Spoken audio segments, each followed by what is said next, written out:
Ladies and gentlemen, boys, girls, angry faithful of all ages. We know that last week we said same bat time and same bat channel. We're on the same channel. We didn't spring forward and we didn't fall back. We're just early because, it's our show and we can do what we want. This is Nerd Sports, episode 234. And as always, we are going to start things off by turning things over to our esteemed producer, David Dickerman, albeit very briefly for this week's Weird Sport. David, go ahead. This is an interesting one. I found this one. It's just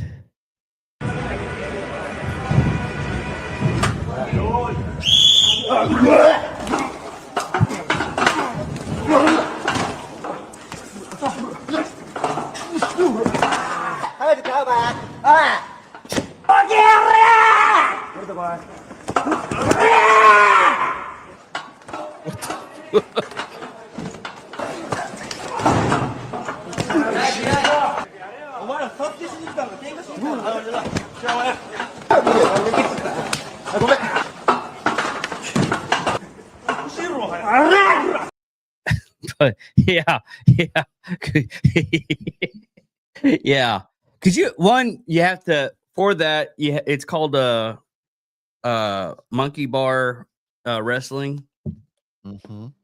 I just saying it, you have to have the ab strength, you have to have the grip strength, and then you have to be able to there's a lot of core there. Yeah. That you know what was funny is that this weekend, okay, I'm watching the ALCS. I'm watching what was it that was on ESPN though? Oh, I was watching college football this weekend, right? Watching the Aggies go 7-0 for the first time since 1996, I think it was. Anyways, that was a close game. It was a lot closer than it should have been, but I digress. And it was on ESPN News, right? Because there was like a 2.5-hour weather delay because of lightning and hail, whatever, right? Well, ESPN News, after the news is over, turns into the Ocho. I shit you not. ESPN 8 flashed across my screen. And what do I see on my screen? The National Dodgeball League. National Dodgeball League. And then if they didn't have Pepper, I wouldn't want to watch. Then they had Turf Wars, which is the National Kickball League. Yeah. And then they have a sport called Omega Ball. It's basically soccer. You play it in a ring, and there's 3 teams. US, the world, and then Spain, for whatever reason, is playing in this game. And it's 3 periods. And at the end of each period, the goals rotate clockwise. I briefly went over this because I picked up a video. I seriously don't think we went over this, but dude, and I'm telling you, were you like? I was oddly captivated. Yeah. Right, because I got my wife hooked on The Expanse. Right. Yeah. Amazing show, by the way. Oh yeah. And so we usually watch The Expanse at night when we're in bed. Dude, we're sitting there watching Omega Ball on the Ocho. I'm like, okay, and the commentators and the reporters at these events, dude, they are like dead. I mean, they're playful, but they're dead serious. Like, there's a lot of energy in the room, blah blah blah. There was even a Pop Darts. There's a Pop Darts league. So I was watching a little bit of the national Pop Darts championship. That was the whole reason why we started doing the Weird Sports, anyways, because we were up at Bricktown. Right after we got done with the show. And this is before Nerd Sports. We were just going over the stuff on it. And we were watching that volleyball soccer game.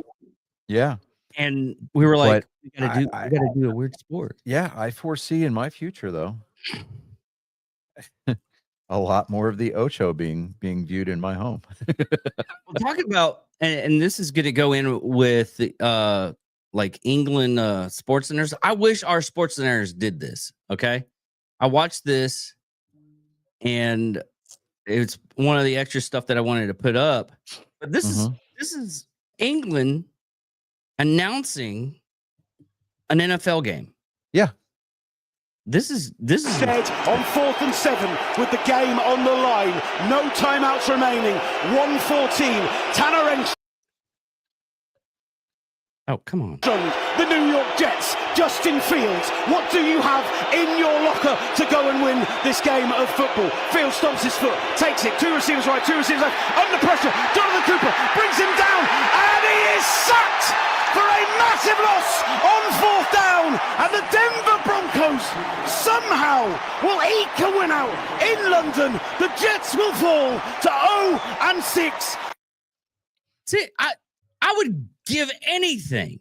No, that's not the English calling the game. Yes, that's an Englishman, but that's on Westwood One, which is the radio broadcast partner for the NFL. Well, let me be more specific. Yes, they do NFL games, but they're owned by CBS. Okay, dude. So they do football, they do basketball.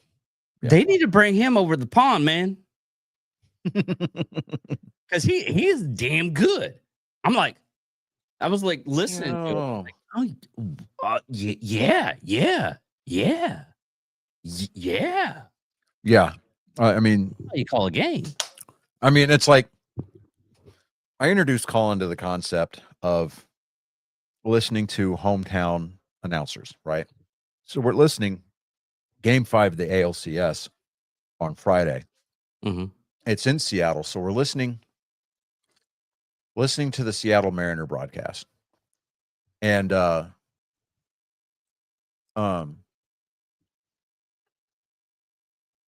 when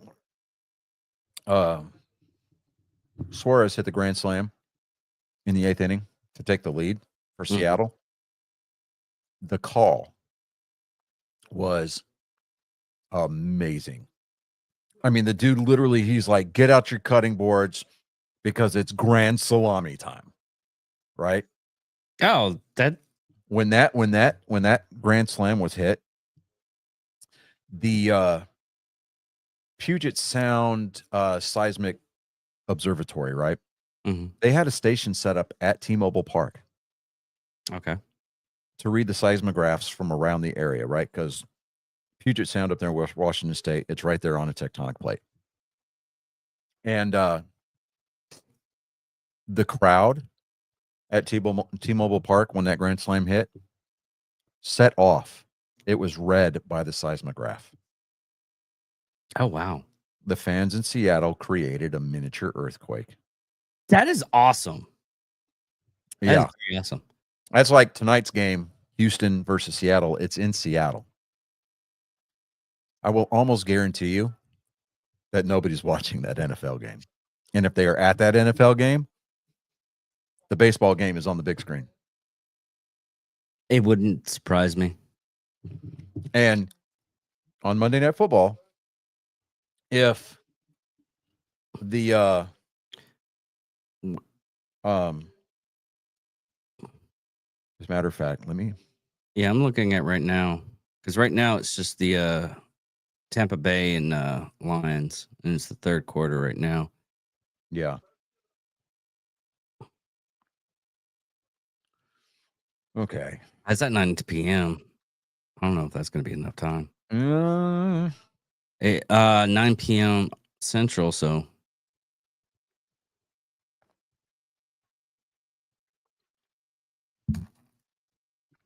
But see, I love the fact that I can stream DirecTV to my phone. Yeah. I've got the ALCS on the big TV right here. I've got Monday Night Football going on right here.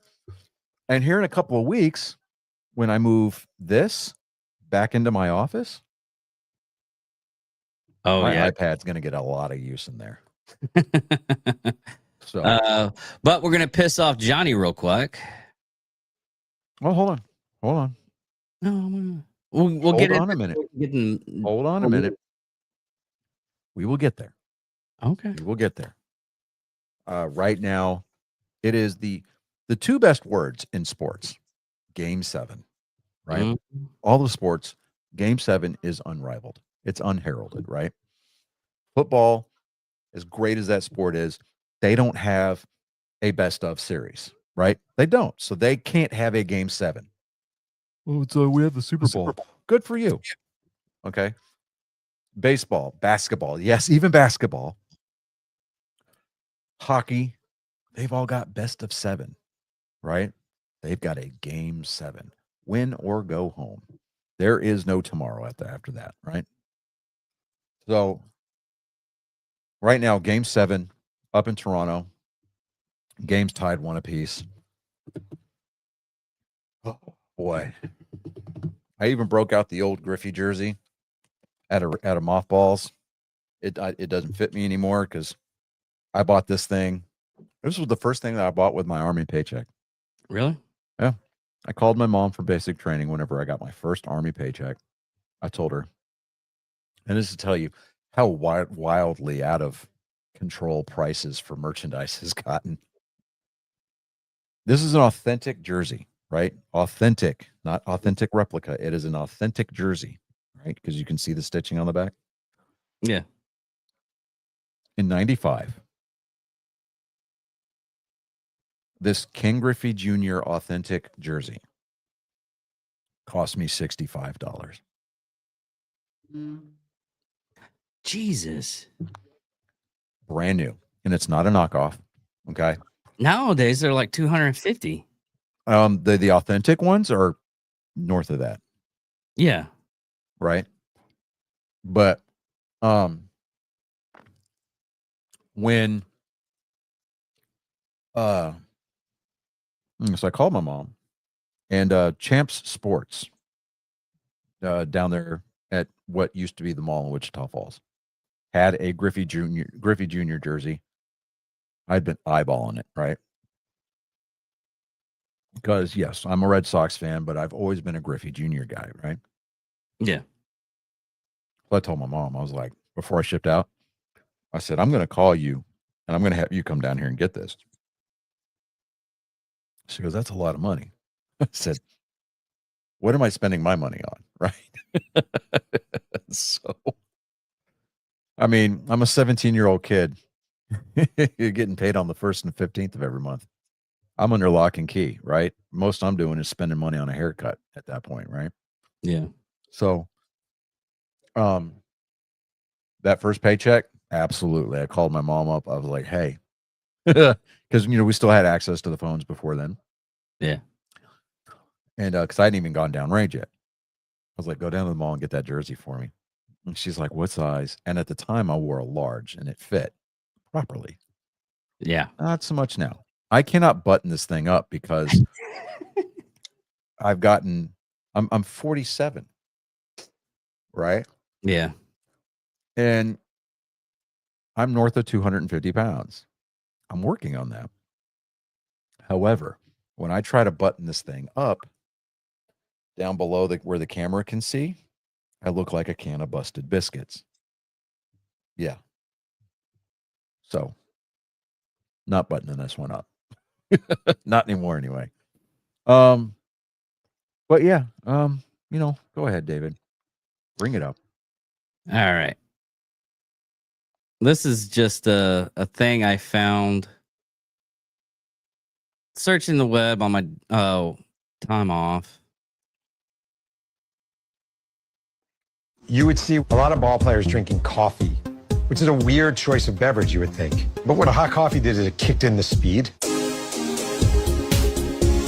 We call them greenies, crosses. We usually would have a stash in vitamin bottles. Guys knew where they were, they would go take them.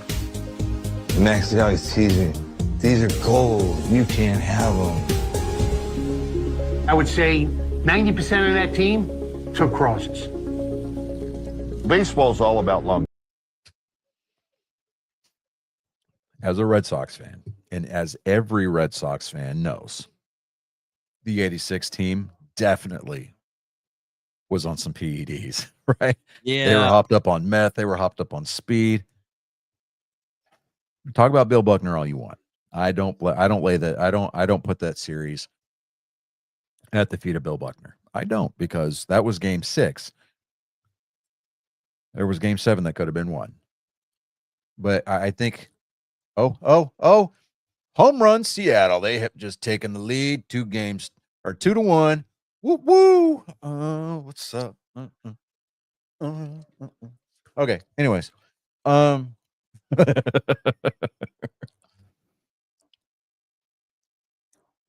yeah.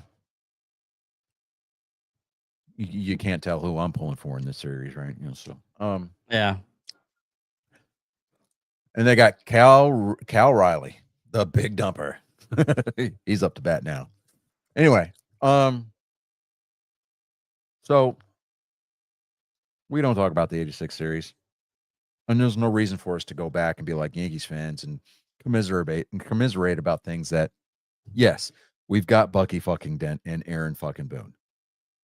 Okay, that's it. But we don't throw Bill Buckner under the bus. Even before the 04, 07, 13, and 18 teams. Mhm. We just don't talk about the 86 Mets because they weren't that amazing. The world was moving in slow motion for them because they were all fucking high on speed. Yeah, Anyways. you're not wrong. I mean, I don't want to. I don't feel I should have to make this comparison, but at the end of the day,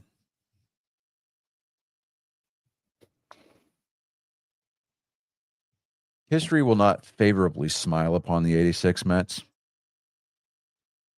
because they draw a dubious parallel to another, we'll just call them historical team, that was also high on meth and PCP. I'm not going to say who they are directly, but their uniforms were designed by Hugo Boss.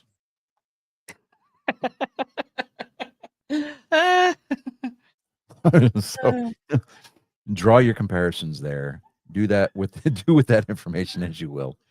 So let me see here.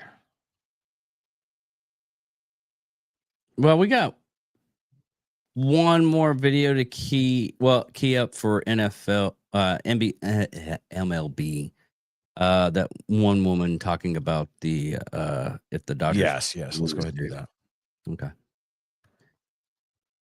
Yeah, this is just stuff I've been doing here lately. I've been getting more sports related stuff, and I don't think I put you on for the nerd sports. Series, there could be no baseball in 2027. That may sound a bit dramatic. Let me explain. Jeff Passan came out with a fantastic article on ESPN. Essentially, the CBA is up after the 2026 season. The biggest thing both sides are arguing, the Players Association and the league / the owners, is a salary cap. We have already seen this season players being very vocal, specifically Bryce Harper, about not wanting a cap in baseball. Obviously, that means they make less money. If the Dodgers win back-to-back World Series, this could provide some ammunition to the league and the owners that smaller market teams cannot compete with that level of payroll. Now, the last time a team won back-to-back World Series was the Yankees in the late 90s, early 2000s. They won 3 years in a row. After that, there were financial changes in Major League Baseball. This is when the luxury tax was introduced, which is a financial penalty imposed on teams that spend above a certain threshold. Essentially, the more you spend, the more we're going to tax you. What I believe the Players Association should argue is a salary floor, which would incentivize billionaires who own these teams to spend more money and try and compete. The problem is, I don't think you can have a salary floor without a salary cap.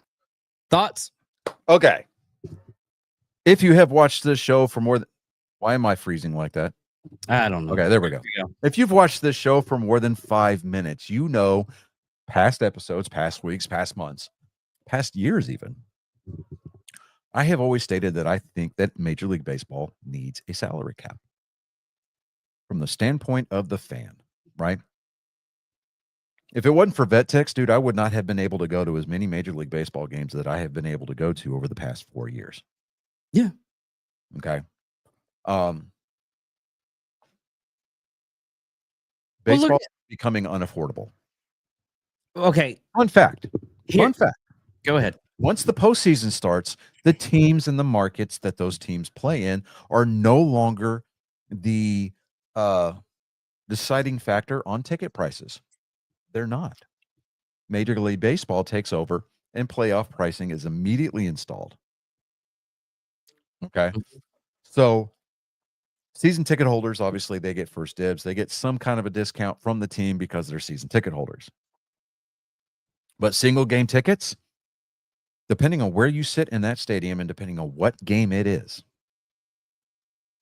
can either be mildly unaffordable to wildly unaffordable.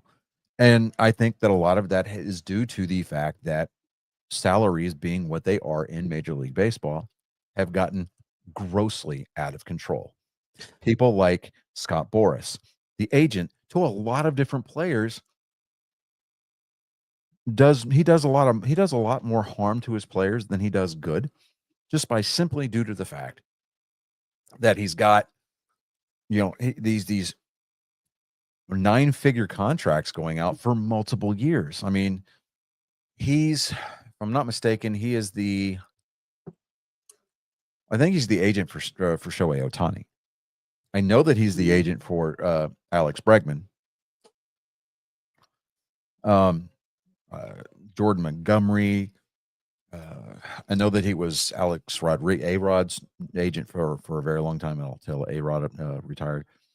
But a lot of these superstars that were commanding north of $150 million for 3, 4, 5 years. Mm-hmm. Scott Boras was their representation. Who the hell do you think pays that salary? It's not the ownership group. It's the fans.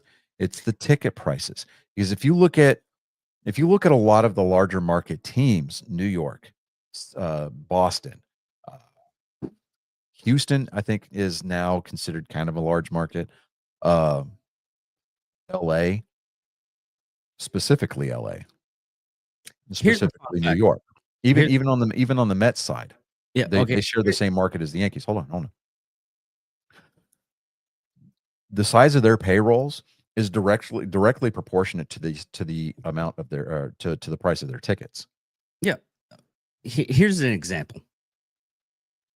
How much did Shohei Ohtani make? His full paycheck. Well, how much did he make, or how much is his contract worth? How much is his contract? We'll it's a 10-year, $740 million contract. Yeah, that's already been paid back because of ticket sales, merchandise, and everything. They already. That's not just his contract that the Dodgers have to worry about. No, I get that. Because they've got, and here's the thing about Shohei Ohtani's contract. It's back end loaded. Okay. They don't have to pay a lot for the first 7 years of that contract no, it is a 7-year contract. So no, it's 10. Anyways, digressing. So a majority of that money does not get paid to him until the tail end of that contract.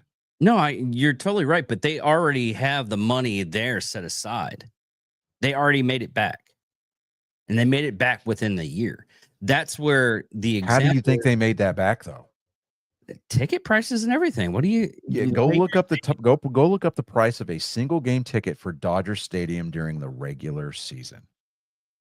It is insane.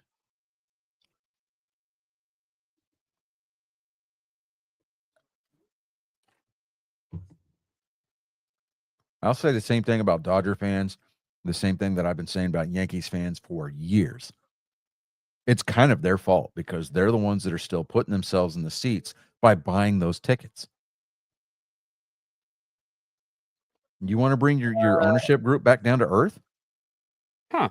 Don't show up for a couple of games. Some tickets start as low as $15 to $30. Those are usually standing room only seats. General admission, upper level. Yeah. Yeah. So, the suites is $5,500 to $11,000 a game. Prices varies on depending on the demand. I mean, what the behind the plate for Houston was $3,000? Yeah. Yeah.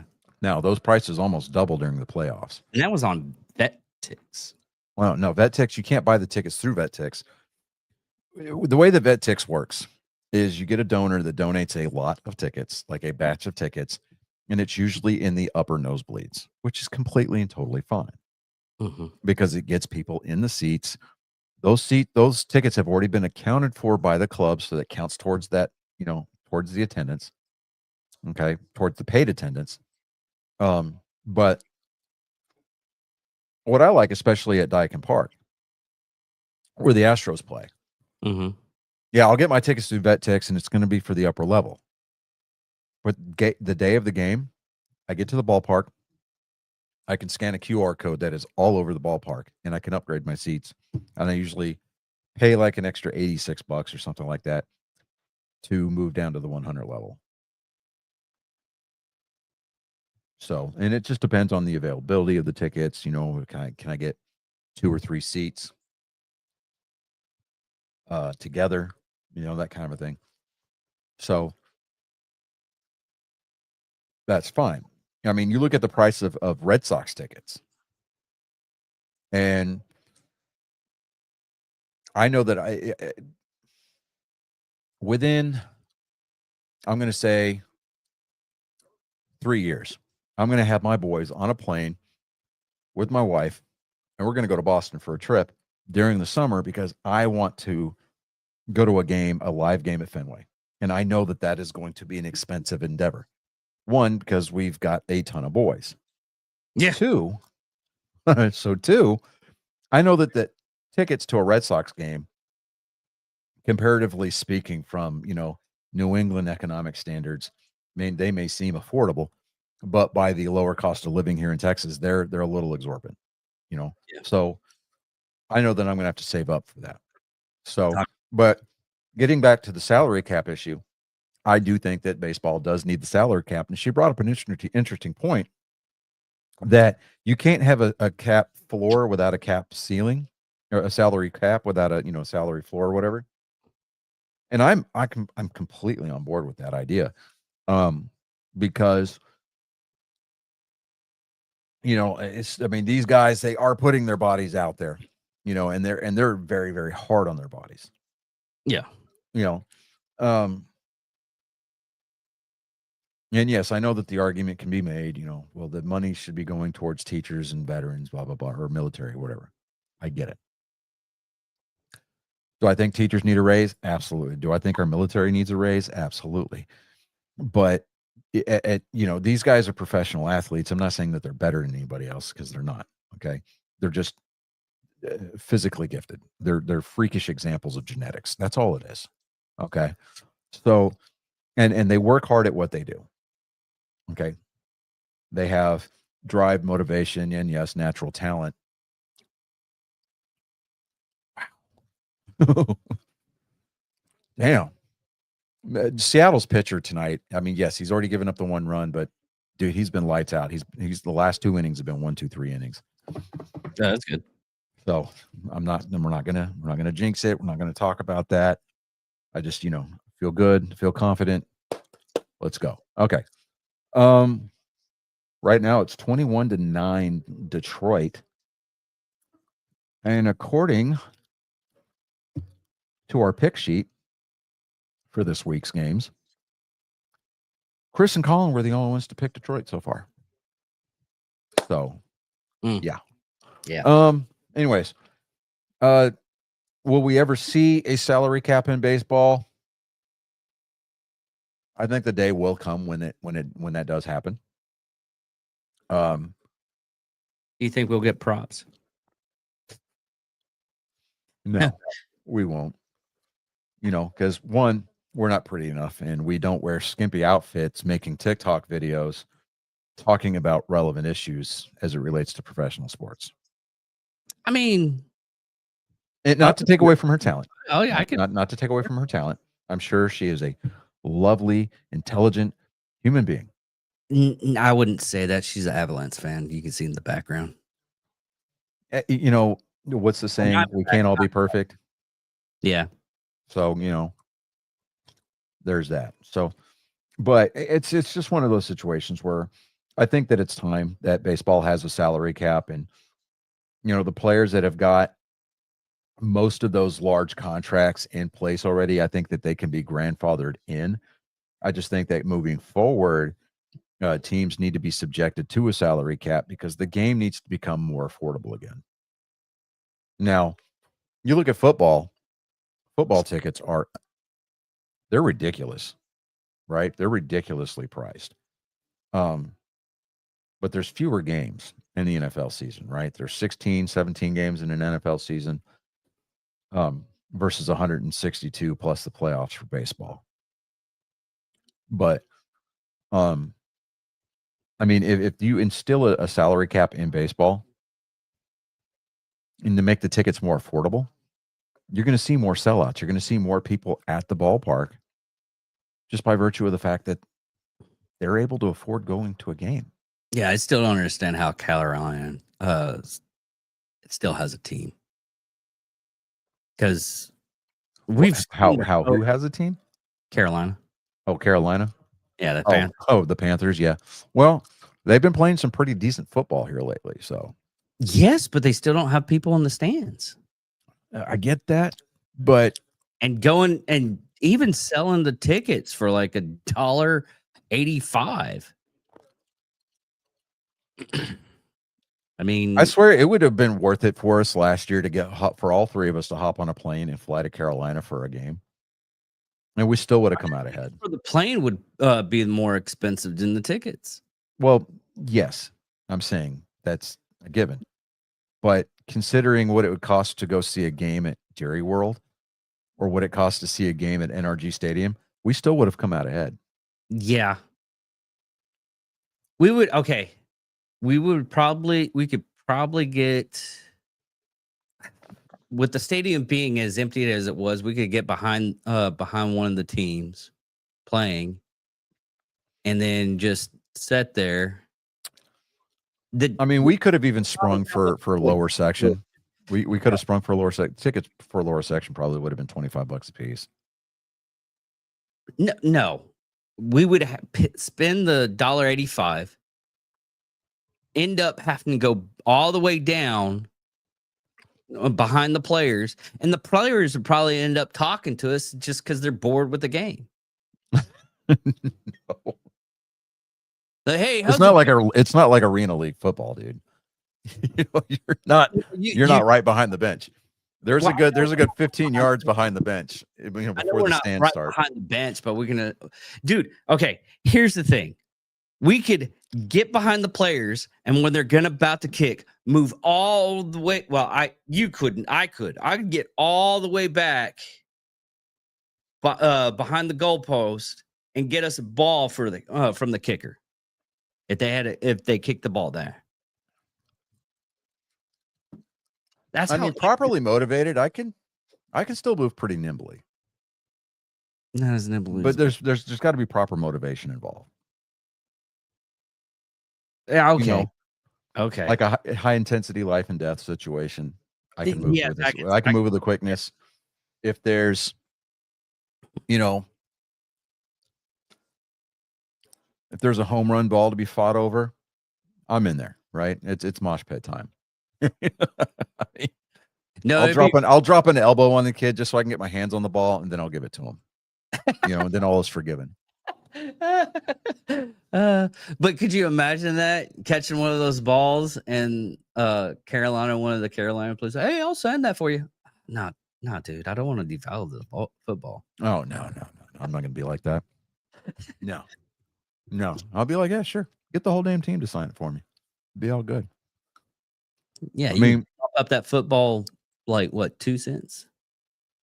No. Because I mean, without a certificate of authenticity, you're not going to sell it anyway. Because that's what people online that's what they want. Even at a card show, if you don't have that COA, I mean, you're going to sell it. Okay, here's the thing with the COAs: you can have it sent in, and they go and get it verified. They'll actually watch and those things are a scam, anyways. They really are, because I've seen so many ones for like comic books Yeah. that people send in. A friend of mine, he got a Batman 66 comic signed by Adam West. And I think he sent it in. It took him like 2 to 3 months because they're back ordered and everything. But they have those people there to verify the signature and everything so you can get it. But is there trouble, Johnny? The world blowing up. Okay. Okay. All right. So top of the fourth, 1 out, 2-1 Seattle. They've got a runner on second. Man, come on. Let's go. Let's go. Okay. Do you want to do the NFL?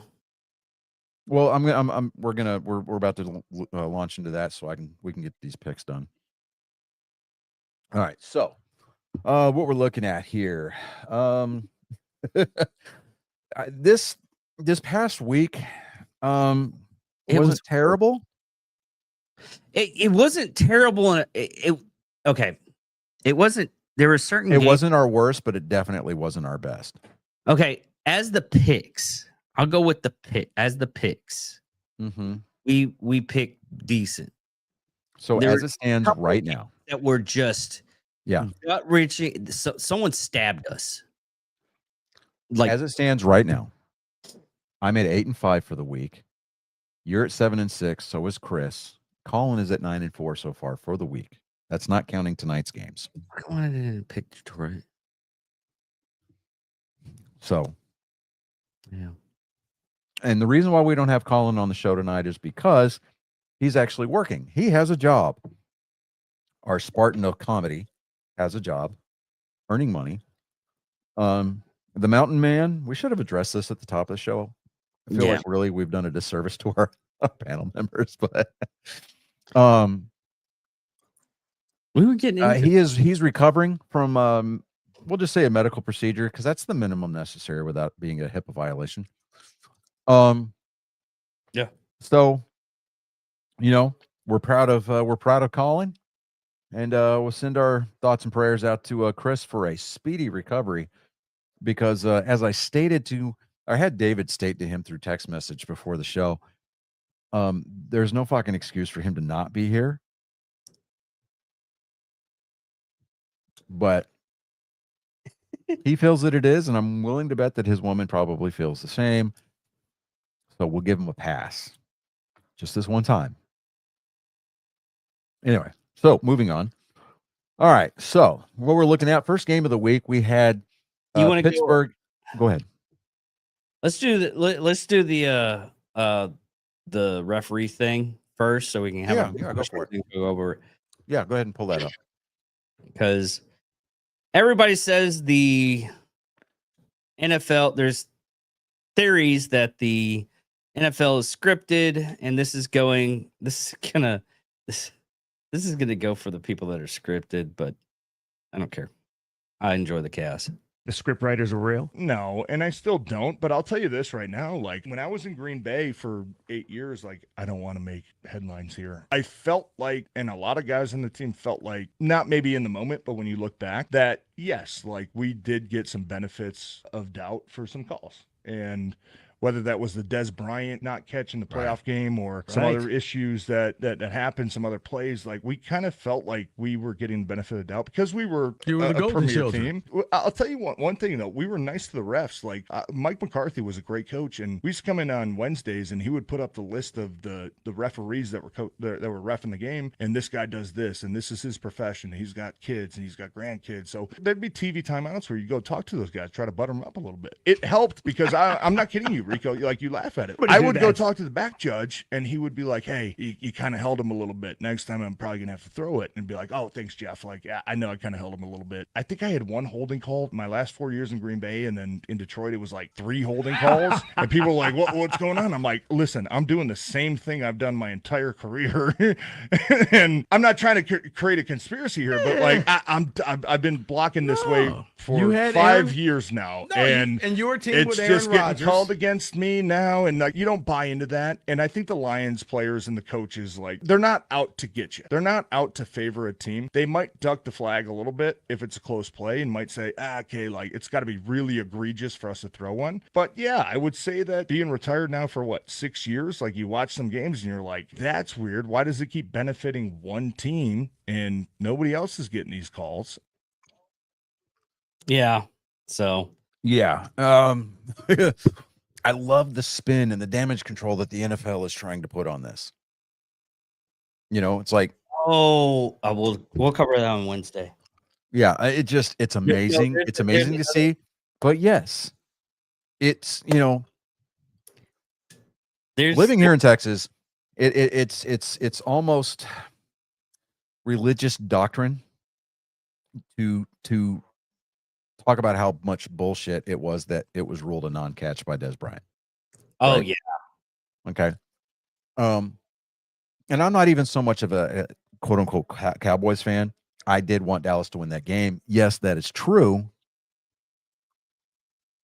But are you talking about the Detroit Lions and the no. Cowboys? Oh. This game, it was a playoff game, and it was up in Green Bay. Dallas went up there. Dez Bryant made that catch, and it was a fucking touchdown. If I'm not mistaken. And they called it back because they ruled it incomplete because he didn't, quote unquote, make a football move. And yes, he did. By the letter of the law, by the definition of the law, it was a football move. He maintained control of the ball. It wouldn't have been a touchdown. It would have been a first down or first and goal or something like that. Yeah. But the NFL, if I'm not mistaken, later on came back and they issued a letter. I think it was like after the season was over, and they were like, yeah, upon further review, yes, that should have been ruled a catch. Well, no fucking shit. Now, would it have affected the outcome of the game? Probably, because if I remember correctly, it was in the closing seconds of the game.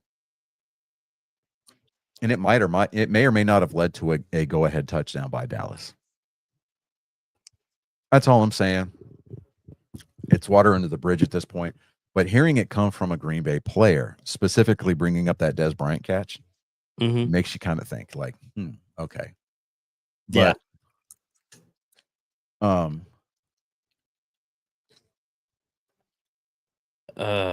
man.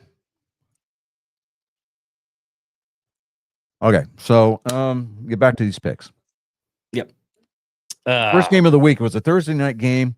We had all picked Pittsburgh to win, and Pittsburgh ended up. Okay, so it was funny that Thursday night. That was a good game. It was because 2 40-year-old quarterbacks, 2 40-year-old plus quarterbacks, both threw 3 touchdowns that night. Yeah, I'm like, what happened there? So, you know, Aaron Rodgers, coincidentally, who played for Green Bay that year, that Dez Bryant, you know, because Green Bay ended up going on to win the Super Bowl. Because that was supposed to be the year that Jerry World hosted the Super Bowl. Oh, yeah. Were we on the air when that happened? No, that was before our time. Yeah, that was back in 08 or 09, if I'm not mistaken. It was way before us. No, they had one recently, didn't they? No. Okay. No. But the Bengals pulled that one out, last second field goal, 33-31. We all got that pick wrong. Next game up was the Rams at the Jaguars. We all, for the life of us, you, me, and Chris, confident in the play style and ability of Jacksonville. They absolutely shit the bed that day. 35-7. Colin got the pick right on that one. Yeah, I kicked myself on that one. This is the no-brainer. This was the no-brainer game of the week. Yeah.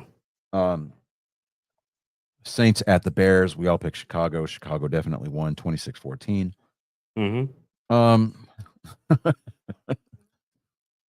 We weren't confident in Cleveland because Cleveland just traded away Joe Flacco. Yeah. Right? Yeah. You, me, and Chris picked the Dolphins. Guess who picked the Browns? Colin. You don't have to say it. You just say all three of us, and then I know who it was. I don't want to give him credit. Yeah. Well, I mean, I kind of have to. He's my kid. Uh, Well, let me put it this way. A good supportive parent will give their kid props. but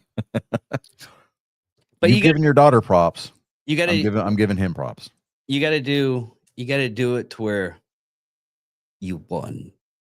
Like very, very Okay. let him know that you accept the fact that he won. But if it comes around to it, you will destroy him. Well, you know how Newton's law says for every action there's an equal and opposite reaction. Yeah. On this next game, the Raiders at the Chiefs, the three of us picked the Chiefs. He picked the Raiders. Really? Yeah. I asked him about it. I was like, "Are you sure?" Really? Okay. I think that was just that was an emotional pick for him. I guess. I mean, in his heart of hearts, I think he knew not to pick. You know, I mean, he was like, man, I think he knew not to pick the Raiders, but he's like, I can't pick KC. You know, kind of like Chris hates picking Philadelphia. He can't bring himself to voice it, so we do it for him. Yeah, it's one of those things. Okay. So, next up, it was Philadelphia at Minnesota. This is another one that was a good game. It was a good game. The highlight on that was very good. Colin picked Minnesota. We picked Philadelphia. Yeah. See, you know, it's ebb and flow, right? Carolina at the New York Football Jets. We all picked Carolina 13-6. We were right. You know what? As Kick much a butt. shit we give the Panthers, they're actually doing pretty decent for the first half of the season. Yeah, I mean, versus rest- the 0-7 Jets. Yeah. This was another no-brainer. New England at Tennessee. New England won 31-13. Mm-hmm. Man. Kirby is dealing tonight for Seattle. He's still in the game. Shane Bieber, the starting pitcher for Toronto, he's already been pulled from the game, and it's just the fourth inning. Oh, wow. Yeah. I mean, it's an all hands on deck type situation where it doesn't matter if you started 2 days ago. The only pitchers that are not available for tonight's game are the starting pitchers from last night. Oh, okay. And maybe a couple of relievers that threw over 20 pitches. So, next up, man, there's another one of those call-in games. The Giants at the Broncos. I watched the runoff on this, and everybody's talking about this game right here because New York Giants at the third inning were up 19-0. Yeah, I mean the third quarter. Yeah, 0. And there are TikTok videos going. It's like, hey, you gonna play yet? No, I'm not ready yet right now. Second inning, second quarter. You gonna cut? No. I'm just gonna sit here and play video games. The third quarter. Come on now. Come on. Are you sure you don't want to play some football? Nah, it doesn't. I don't feel the moment. Fourth inning. Fourth fucking inning. The Broncos did. I mean the fourth quarter. Did Fix yourself. The fourth quarter. yes, fourth You see, quarter. you keep saying inning. It's Yeah. because I'm watching baseball here. Yes, That's what and it is. ruining. You're hitting that dyslexia button on my head. Anyways, fourth quarter, Broncos go up and just decimate it. They finally figured out. Oh, wait a minute, we forgot. Wait, we got a paycheck to collect this week. Yeah, we gotta get some stuff done. So we're gonna have to like stumble. Now, mind you, the New York Giants still. I mean, it was a close game. It was real. They won. The Broncos won by 1 point. But seeing that last quarter, Johnny, I seeing gotcha. that last quarter, that was literally you could have wasted away and just watched the last 30 minutes of that game, and that was an interesting game. Yeah. The rest of it wasn't. I just, and what I find good sportsmanship. I think it was the Denver kicker went over there and to Jackson Dart after the game. He was like, "Hey man, that was a good game, dude," and picked him up. Right, that's good sportsmanship right there. So hey, good on them. But this season, and mind you, this season, I don't think it's actually the quarterbacks that are winning games. They are not really. I mean, you got some that are winning games, but in all reality, it's the kickers. Every game, the kicker has won the game. I think they have like a kicker club. And they all gather. because there's a new set of balls. There's a different set of balls for the kicks this year versus the normal game balls. Really? And I think they went over this at the beginning of the season. They're a little bit lighter than the normal game ball. And that's why we're seeing these, 50-plus yard field goals as being the regular. So, but yeah. The biggest new football for kickers in the NFL is not a change in the ball design, but a change in how teams can prepare their kicking ball, known as the K ball. Yeah. Okay, that's what it is. It's not a new ball on the No, field. but they're being prepared a little bit differently. Yeah. And for whatever reason, it's making them fly farther. Yeah. So, Okay. All right, next game up. We did not all. It was the Colts at the Chargers. You and Chris picked the Chargers. Colin and I picked the Colts. So we got that one right, 38-24. Yeah, Colts are actually playing a decent game this year. I mean, last year, I couldn't bear even like saying the name Colts. Yeah. This year they're up and going. Well, they're out there trying to win this division back from Houston. That's what they're trying to do, and I think they're going to do it this year, especially with how well Houston's been playing. So yeah. I had the chance to get season tickets this year for the Texans, and I decided not to do it. Boy, am I glad. I'm glad. You're on the hype for last year. Like, I think it's just a fad. No, and here's the thing. One, for 2 seats, it would have been like $1,200, right? Not terrible.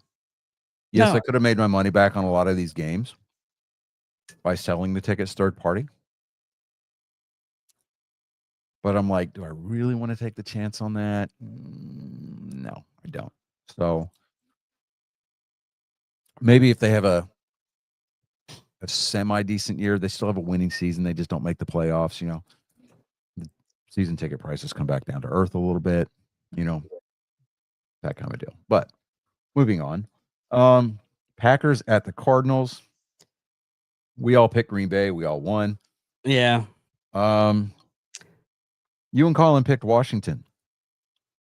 There's this is another one that pissed me off because I was checking the scores on my break. I looked up what Redskins were actually playing decent ball, and I was like, "Oh, okay, I picked the Redskins. Okay, get back to work and everything." And I could hear the game in a different area of my workstation. Yeah. And I keep on hearing Cowboys touchdown. I was like, I'm like counting in my head. I was like, okay, that was 1, 2. Okay, we're still good. Haven't heard Commanders or Redskins. I'm going Redskins. I was like, I haven't heard the Redskins. And they were up 22. No. Okay. Then I hear touchdown. Mhm. I'm like doing the math in my head. And then after I get the math in the head, one of the guys in that area, he's like, "Oh man, the Cowboys won." And you just hear me from across. My supervisor, I just scream up, fuck? Holy shit. Cal Riley just teed off for his 65th home run of the year. That is his 5th home run in the postseason. 3-1 Seattle. Holy crap. And it was a first pitch swing. Oh, Like wow. he absolutely teed the fuck off on this. Oh my God. That was massive, dude. Woo. That was 381 feet, 102 miles an hour off the bat. Good God. damn. But anyways, on this game, and I was like, I just heard that, and one of the guys that is like a Cowboys fan, he was like, "You got pissed off, didn't you?" It's like, "Yeah." Why were you pissed? Why are you screaming? Cowboys won, didn't they? Yeah. Okay. Not gonna say it. I was like, no, I bet on the fucking Redskins. I shouldn't have fucking bet on the Redskins. Well, But anyways, I digress. Let's finish this up. let's not that detract from the fact that the Cowboys are just now 3-3-1. Yeah, that is true. So, before Cowboys Nation decides to get all like we them boys, you're just playing 500 football right now. Yeah, just give your boyfriend an extra kiss. All right. And that one tie came at the hands of the Packers. And they almost had 2 ties on the season, unless, Oh had yeah. it not been for Brandon Aubrey against the Giants. Yeah. So, all right. This next game was the Falcons at the 49ers. I passed out on this one.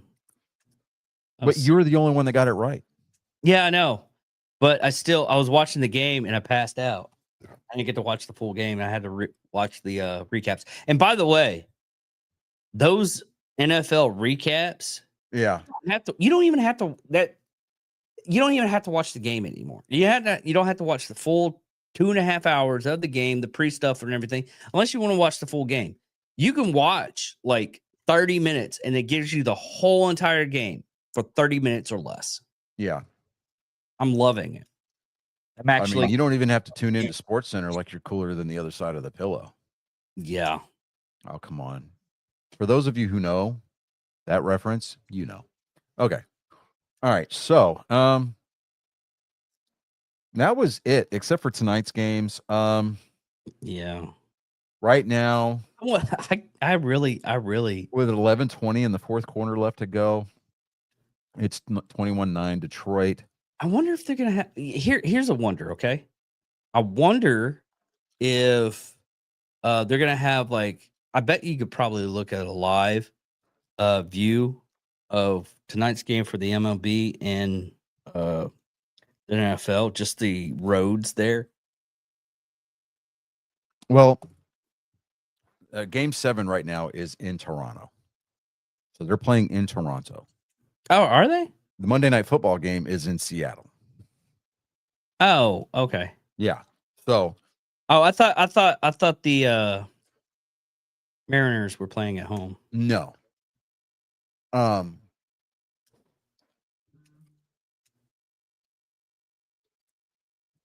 a matter of fact,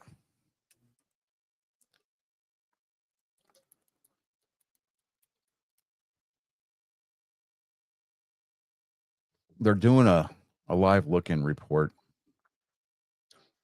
Let me see if I can pull it up on ESPN here real fast. Let me look at that real quick. I'm going to look at the NFL stuff on here. Yeah. Oh, they still got 11 minutes. Yeah, they still got 11 minutes. And after that Giants fucking Broncos game, you can't really set it out. Yeah, but I'm okay with taking the loss on this one. You and not you, but you and I did it again. Yeah. Chris and Colin, the 2 C's. CNC Music Factory got this one picked out. They picked Detroit on this game. So more than likely that's going to take Colin to double digits in the win column this week. He'll be at 10-4 if the score holds. And then for whatever reason, Chris and I picked Seattle tonight. Well, they're So, 4-2, and to be honest, and the Texans are if the 2. Mariners can close out this game and they can get advanced to the World Series for the first time in franchise history, think that will not give a shot of motivation into the arm of the Seahawks. Yeah. Yeah. I mean, Seattle, the city of Seattle, will absolutely come unglued. Oh yeah, absolutely. All right. So, let's get over here. I mean, we're gonna land this plane real quick. Let me run over NASCAR real quick. What do you mean? It was Talladega weekend. Wait, See what whoa, I did there? Run over NASCAR. hold on. Oh, we still got to do our picks for next week. God. Shit. Yeah. And tonight's tomorrow's my day off, so we can go a little bit longer. It's not gonna Okay. happen for me. All right, let me pull up the week 8 matchups real quick. Okay. I'm already looking up that first game's gonna. God, I really don't. I'm probably gonna watch it. No, I'm probably not gonna watch it. Okay. Yeah. Vikings at the Chargers. I'm gonna take the Chargers. What? I'm taking the Chargers on that one.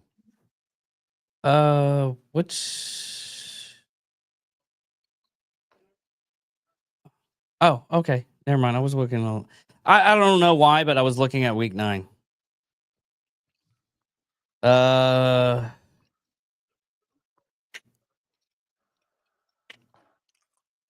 Yeah. Let's go to Chargers.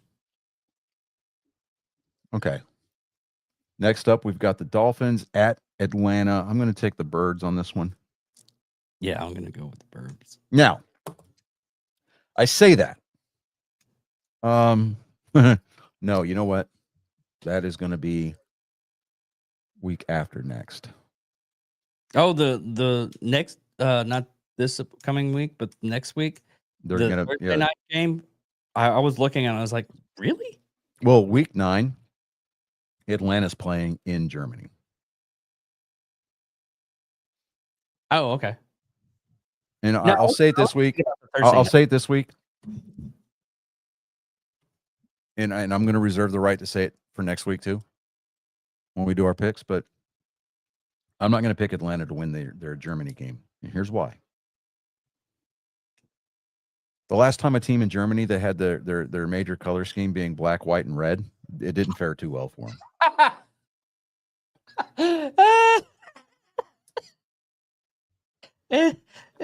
Squeezing it in there. All right. No. What's even funnier than that? What was the bird? Oh, it was an eagle. Was it? Oh, okay. It was the eagle. Never Yeah. mind. I was like, All right. That's even Next worse. up, we've got the Bears at the Ravens. I'm going to take Chicago just because the Ravens are playing like absolute dog water right now. yeah. I'm gonna take the Bears too.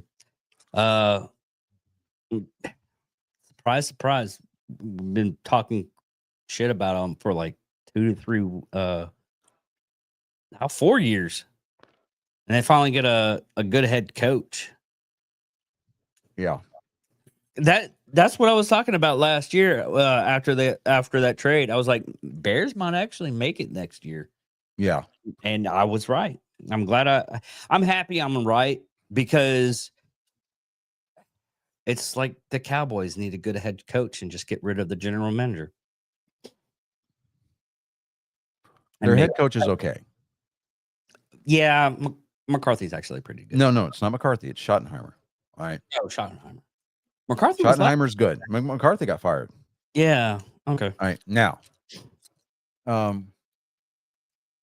Jerry needs to stay out of the draft room, out of the war room on draft day. Oh yeah, absolutely. Okay. So, but anyways, Everybody. next up, we've got Buffalo at Carolina. I'm taking Buffalo. Oh.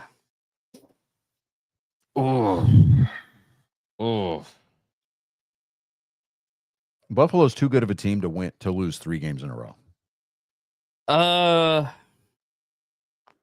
Wait a minute, don't they have like a lot of hurt players, the Bills? Nope. No. I mean, statistically speaking, there's only been 2 teams that have gone undefeated in the regular season during the NFL. The 72 Miami Dolphins and the New England Patriots. Yeah. Yeah, I'm going to go with the Bills. Okay. Let me see here. Come on, Woo needs a double play ball. Seattle brought in a relief pitcher. Mm-hmm. Bottom of the 5th, 1 out, runner on first for Toronto. Lucas is up to bat. So far, he's 0 for 2 on the night. And there's the double play ball. Got out of the inning, double play. I told you. Oh, I love fucking playoff baseball. It's so great. All right, we got the New York Football Jets, the 0-7 Jets going to the 3-4 Cincinnati Bengals. Bengals. Taking the Bengals. Yeah, absolutely. Favre is actually I mean, Joe Flacco. Flacco. Fuck, I knew it was an F. Favre. Brett Favre. Like, when he's not scamming food stamp recipients out in Mississippi out of their money, he's at a bar somewhere. So, man, Niners at the Texans. I'm going to take Houston. Niners. You can go with your heart if you want to, but Niners. the Niners have so many players out right now.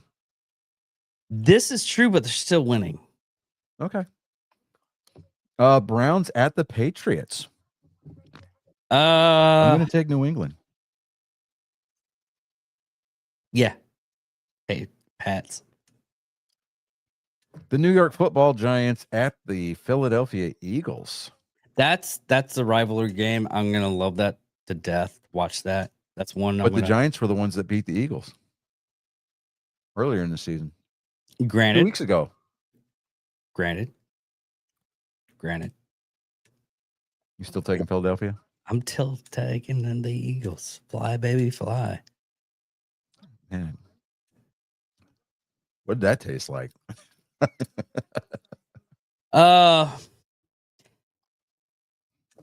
Swamp gas. Yeah, I'm taking the Giants. You know, at this point, we're just 50-50 on it. Yeah. All right. Tampa Bay at New Orleans. Obviously, we're going to take Tampa Bay on that one. Yes, absolutely, sir. This is going to be a kind of a difficult one. Cowboys at the Broncos. I'm taking Denver. They've been playing a better brand of football than the Dallas Cowboys have been playing. You're absolutely and doing it more consistently. You are absolutely right, sir. Broncos. Oh, this is going to be an easy one. Indianapolis. Like, yeah. Packers at the Steelers. Oh, Aaron Rodgers against his old team. yes. I'm for the violence. You know what? Screw it. I'm going to take the Steelers. You know what? Let's go with Steelers. All right. All right. Washington at Kansas City. I hate to say it, but Kansas City.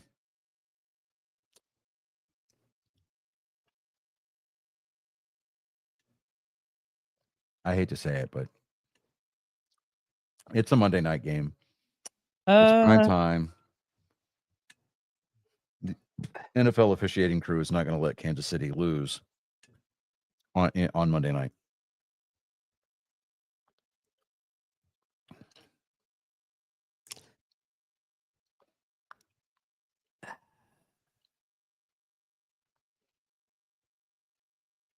you have some thoughts there that are very true, but I'm gonna go Redskins. Okay. Okay. If it's a toss, it's a toss. I don't care. But yeah, because it's just they really can't use the refs anymore because of last year. So I gotta say the Okay. yeah. Okay. There are 6 teams on bye week this week: the Lions, the Rams, the Raiders, the Jaguars, the Seahawks, and the Cardinals. All of them have the week off. So guess what? They can't lose those games. This is true. I mean, they're not the Dallas Cowboys, so come on. All right. What happened last year when the Cowboys were? Because they had a bye week and something happened with the Cowboys last year, didn't they? I think that's when they fired McCarthy. Yeah. No, they fired McCarthy at the end of the year. Oh, okay. Wow. Top of the 6th. Still 3-1. 2 outs. Nobody on. Leo Rivas. Come on. What you going to do, kid? You're 0 for 2 on the night. You'll get you a base hit. All right. 1-1 is the count. All right. I'm kind of dragging this out because Colin just got home from his shift. So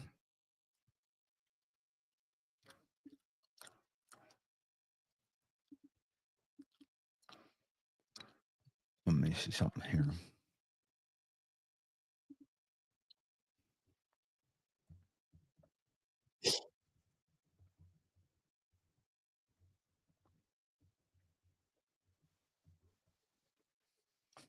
Is it coming on? I don't know yet. I just sent him a text and said we're still on if you can hop on. So he hasn't read it yet.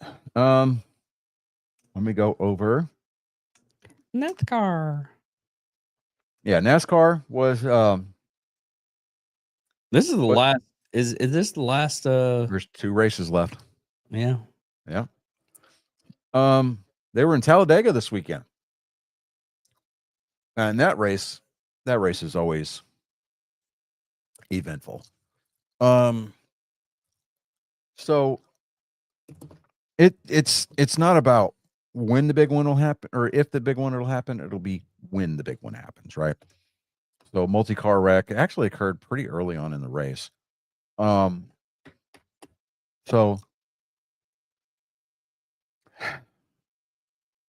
Chase Briscoe, he drives the number 19 Toyota for Joe Gibbs Racing. He won the race, so by default of that win, he and Denny Hamlin are now locked into the championship 4 race in Phoenix 2 weeks from today, or 2 weeks from yesterday.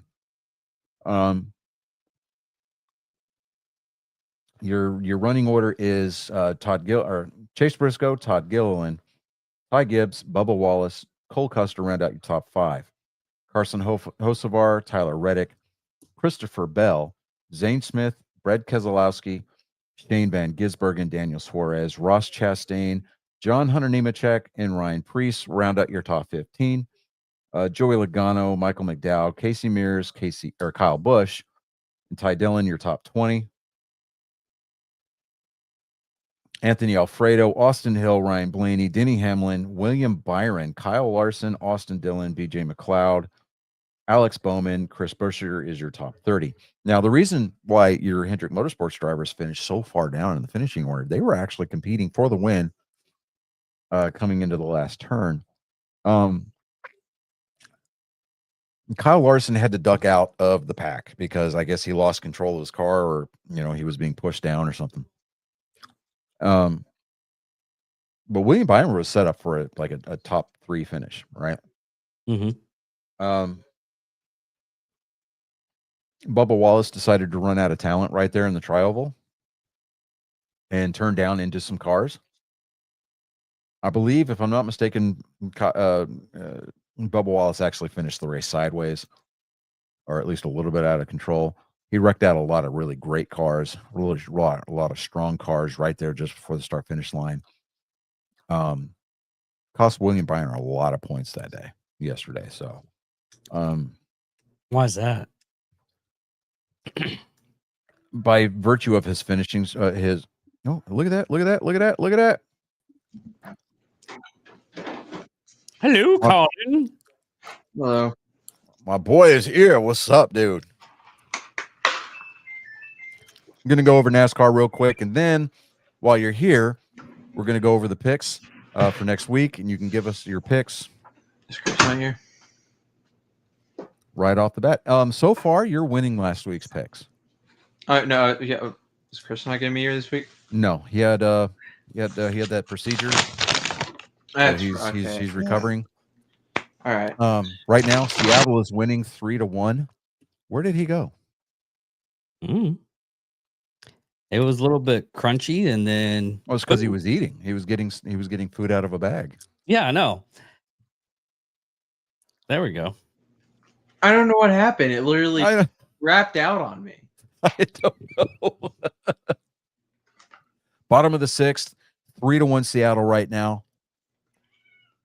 Let's go. Okay.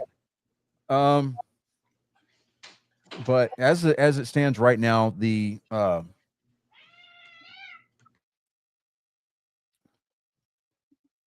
hear pussy in the background, and it's getting a little wild and crazy back there. Mm-hmm. All right. So for your remaining 8 playoff drivers, right now you've got Chase Briscoe, Denny Hamlin in 1-2, Christopher Bell, and Kyle Larson as your 4th place driver. Kyle Larson is plus 36 above the cut line. William Byron 5th at negative 36. Joey Logano negative 38. Ryan Blaney 47 points below the cut line, and Chase Elliott bringing up the rear in 8th at a negative 62. So basically, at this point, you're going to have to win to get in if you're below the cutoff line. So, fun fact: if William Byron, depending on how the race plays out next week in Martinsville,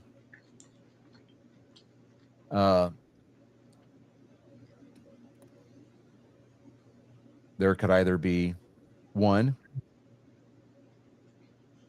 2, or no Hendrick Motorsports drivers competing for the championship in Phoenix. So it all depends on how the points play out and who finishes where. But as far as next week's race, it is Martinsville Speedway. That is on Sunday the 26th. That will be a 1 o'clock Central Time start. That race will be on NBC. It will also come on now. It will also be on. It's the Xfinity 500 is the name of the race. Come on, Martinsville Speedway, 500 laps. It's 263 miles. It will be on NBC. It will be on the Motor Racing Network, the voice of NASCAR, or your Sirius XM channel 90 on your Sirius XM app or in your car on mobile device. And your driver feeds again will be on HBO Max. I'm excited for that race, Martinsville. That is the cutoff race before the final race in Phoenix for the championship. Man, I'm going to be pulling hard for Hendrick Motorsports to do really well this coming weekend. I would like to see both William Byron and Kyle Larson both in that race in Phoenix with a chance to win the championship. But yeah, we'll just have to wait and see what happens. But Colin, so Thursday night's game this week is going to be the Vikings at the Chargers. Who you got? Vikings. Okay. Next up, we've got the Dolphins at the Falcons. Falcons. Duh. Okay. Bears at the Ravens. Bear in mind, the Bears are 4-2. The Ravens are at 1-5. They have not been playing good football at all. I'm going to take the Bears. Okay. Bills at the Panthers.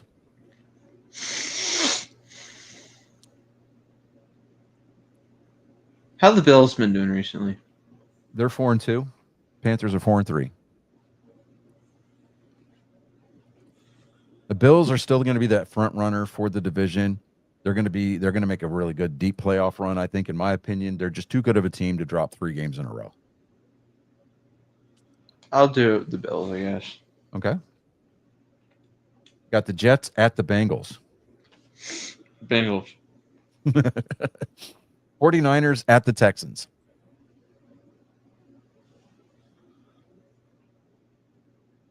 Texans. Okay. Browns at the Patriots.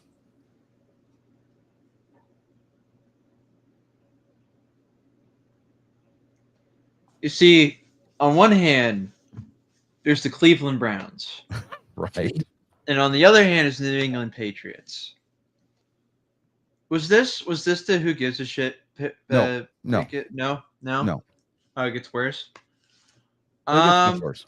The Patriots are 5-2.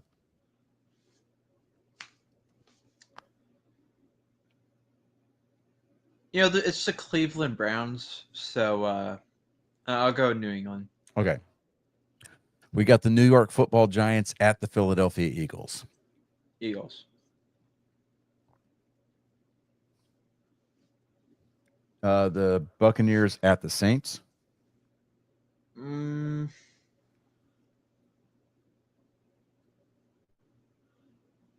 go Saints. Really?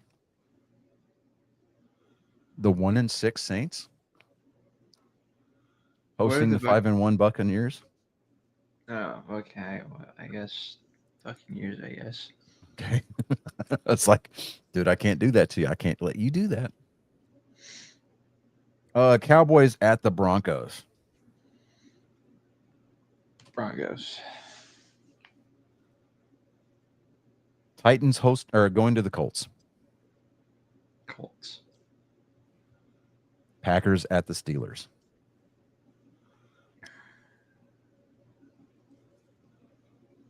Packers. Okay.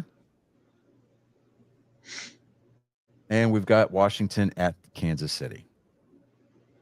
Washington. Okay. All right. Look at you, David. You got somebody on your side. Okay. Yeah, every once in a while it happens.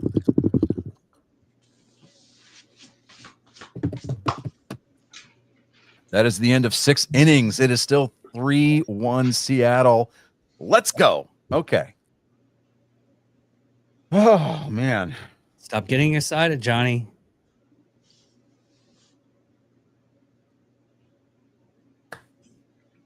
Colin, I was trying to describe to David the elation that you and I experienced for that Seattle Mariners call for the Grand Slam on Friday night. You mean the Grand Slammy? You know, the Grand Salami. Yeah. Yeah. And fun fact, I told David this. The cheering at T-Mobile Park in Seattle when that Grand Slam was hit was registered on a seismograph. It registered as a small earthquake. That is awesome, though. That is really awesome. I mean, if you look at the TV footage, the cameras that were stationed around the stadium, they were shaking. I mean, the announcers were like, Seattle is shaking right now. It's like, oh my God. Yeah. We're driving down 45 going south. And Cindy's like, get out your cutting boards. It's a Grand Salami. I mean, we were like, what? I'm beating on the steering wheel. He's hitting the dashboard. It was great. Anyway, so for those of you who have stuck around, either through playback or through live, we appreciate it. But I think we're going to go ahead and land the plane tonight. Okay. I really don't have a lot in the way of, like nerd news, like, video games or whatever. Ace Frehley died. Yes. Founder of Kiss, lead guitarist. Yeah. Saw that the other day. I posted it when I saw it on Facebook. Did you put the sad emoji? No, I didn't. I was not a member of the Kiss Army, so yeah. Not to take away from his contributions to the rock and roll world, but still. Okay. When I was in at Dias, I had The radio station there, the metal radio station there. They had a contest to go see Ted Nugent. I love Yeah. Ted Nugent. Motor City Madman. I got to meet him. Yeah. Yep. Well, I won the tickets. Yeah. I was happy. It was cool. So I didn't look at the tickets. They just said Ted Nugent, put them in the envelope, got leave to go to see that concert. And went to go see the concert. Well, I noticed that there was a lot of people wearing Kiss makeup. It was a Kiss concert. It was a Ted Nugent Kiss concert. Yeah. Oh, dude. Talk about a show. Right. So I told you that it's an all hands on deck type game tonight, right? Mm-hmm. Toronto just brought in their starting pitcher from game 1, Kevin Gausman, in relief in the 7th inning. That's. And he got touched up in game 7. Mm-hmm. Man. Anyways, let's game 1, so but yeah. Yeah, I got to meet Ted Nugent back in, what was it, 97, 98? 98. Yeah. During my EIB testing, our train up week, it was for the expert infantry badge. And we're going from station to station, and we're at the threat weapon station. So all the enemy weapons, small arms, side arms, machine guns, stuff like that, right? Heavy weapons. Mm-hmm. And this burnout dude comes walking in with a BDU top with the sleeves cut off. So he just walks up to the table. He just starts naming weapons like it's nothing. Like, this is an Al-Quids, this is a PKM, blah, blah, blah, blah, blah, right? All the way down the line.